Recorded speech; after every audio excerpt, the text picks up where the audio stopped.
Welcome to the Big Ten Plus studio inside Franklin Hall in Bloomington, Indiana for another Big Ten Plus men's soccer preview. I'm Thomas Crow, joined by Joe Lincoln. On Sunday, Indiana men's soccer defeated Ohio State 2-1 at Jerry Yeagley Field with a Carson Hinderlong go-ahead goal in the 82nd minute to advance Indiana to 6-3-4 overall and 2-2-1 in the Big Ten. Joe, this was Indiana's third straight win, and they haven't lost a game since September 22nd. What went into getting the victory on Sunday? It was a lot of different things. I think they have found their identity finally. They're a defensive-minded team, which is different from prior years because we've seen Indiana soccer really thrive offensively. But this year, JT Harms has been rock solid in goal. He's really been able to get the job done. And I think Indiana has leaned on that. But they've got the goals on the offensive side as well to push them across. So on Sunday, we saw that. We saw them executing their game plan. They got some goals that one was a penalty. The other one was a very, very narrow goal in the 82nd minute. So they have been few and far between, but when they come by them, they know they have the defense to back those up on the other side. So they've got their formula, and they really executed it well on Sunday.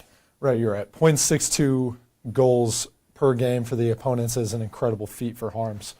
Looking ahead for Indiana, this is a team that was second in the preseason ranking only to Syracuse, the team they were runners-up to last year in the national championship. Todd Yeagley obviously has not been pleased with how this season has started, but this is a team that's getting hot at the right minute. What else can this team use to build on the momentum they've started with? You're absolutely right. They're getting hot at just the right time.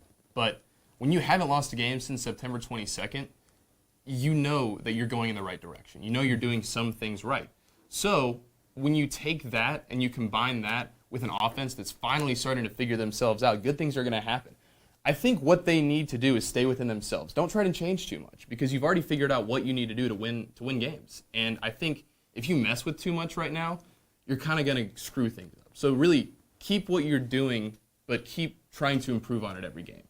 That's going to keep the momentum building. And into the postseason, consistency is everything. And having those players being able to execute their roles is going to make them an even better team and make them even more solidified and confident as they go along. Right. What better way to do that than go to College Park, Maryland? They're going to play the Terrapins of Maryland, a team that hasn't found their groove so far this season in the Big Ten. They don't even have a win in the Big Ten so far this season. What are the tools that Indiana is going to use tonight to get a win in Maryland? Well, first of all, Indiana cannot sleepwalk through this game. Maryland is a team that does not have a win yet in the Big Ten. They're craving a win in the Big Ten. They're a team that has a lot of pride in their soccer team. They've had teams in the past that have gone deep into the NCAA tournament. They've won Big Ten titles. They've done all that. They've been there.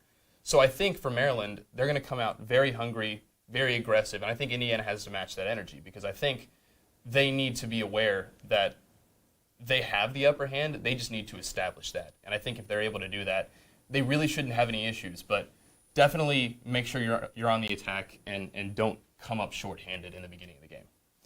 One last thing to touch on, Tommy Mahalik. He leads the team in shots on goals. He leads the team in shots overall. He was second team Big Ten last year. How does he get back into his groove? How does he get his confidence back? And how does he start helping this team? You just have to keep feeding the guy. I mean, you know what he's capable of. You know what he's been able to do. And I think you just have to keep feeding him because if you don't, that's going to drain his confidence. And he's got to see his shot fall. He's had 34 shots on goal, or 34 shots total. None of them have gone in. He's had shots on goal in all games but 3 this year. You have to figure one's going to hit the back of the net. And once it does, I think he really finds his confidence again and starts producing for this team at a higher level. And I think you're right. I think that's something that eventually, when you get that many shots, sometimes it's just the luck of the draw that none of them have gone in. One will go in for him soon, and the Hoosiers need it badly. That's all for this week's edition of the Indiana Soccer Weekly, presented by Big Ten Plus. Just a reminder, you can stay up to date with all things Indiana athletics by following Indiana on BTN. It's Indiana on BTN. For Joe Lincoln, I'm Thomas Crow. We will see you later.